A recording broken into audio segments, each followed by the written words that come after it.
조국 장관의 부인 정경심 교수가 이틀 만에 다시 검찰에 소환돼서 조사를 받고 있습니다.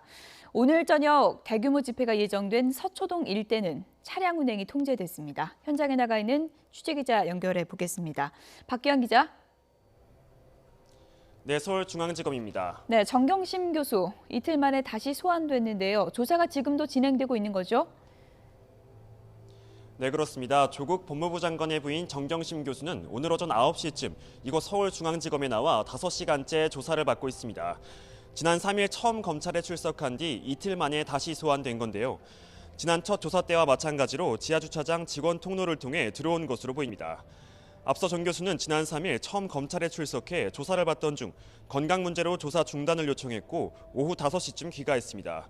이후 어제는 검찰의 소환 통보에도 출석하지 않아서 지연 전략을 쓰는 것이 아니냐는 지적도 나왔습니다. 그러자 어제 변호인단에서 이례적으로 정 교수의 건강 상태에 대한 설명을 내놓기도 했는데요. 정 교수 측 변호인단은 정 교수가 과거 사고 후유증으로 두통을 겪어왔고 오른쪽 눈을 실명했다고 설명했습니다. 그러면서 검찰 조사 때도 어지럼증과 구토 증상을 호소해 중단을 요청했고 이후 병원에 입원해 치료받았다고 말했습니다. 검찰은 오늘 정 교수를 상대로 자녀의 동양대 표창장 등을 위조하고 가족이 투자한 사모펀드 운영에 깊게 관여한 혐의 등에 대해 조사를 이어가고 있습니다. 또 자산관리인인 증권사 직원을 시켜 사무실과 자택 PC 하드드라이브를 교체하는 등 증거를 인멸하려고 한 경위도 확인하고 있습니다. 정 교수가 건강 문제를 호소하고 있는 만큼 오늘 검찰 조사도 밤늦게까지 이어지진 않을 것으로 보입니다. 검찰은 정 교수를 한두 차례 더 불러 조사한 뒤 구속영장 청구 여부 등 신병 처리 방향을 결정할 계획입니다. 네, 다른 의혹 수사도 좀 알아보죠. 조국 장관 동생의 구속 여부는 다음 주에 결정되는 건가요?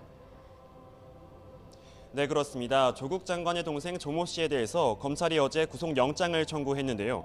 특정경제범죄 가중처벌법상 배임과 배임수재 그리고 증거인멸 교사 등의 혐의입니다.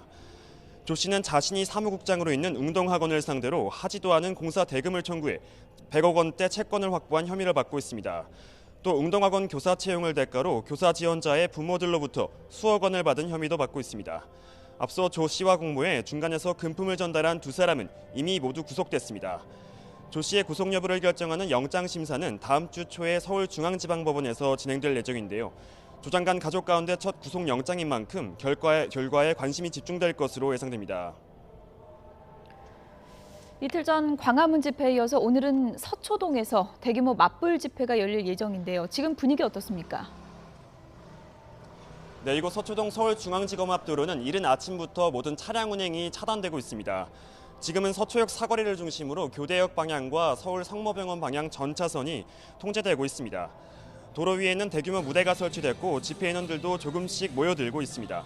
만일의 사태에 대비해서 경찰도 이미 상당수 배치됐고요. 주최 측 인원들은 오후 2시까지 집결을 마치고 4시부터는 사전 집회를 시작합니다.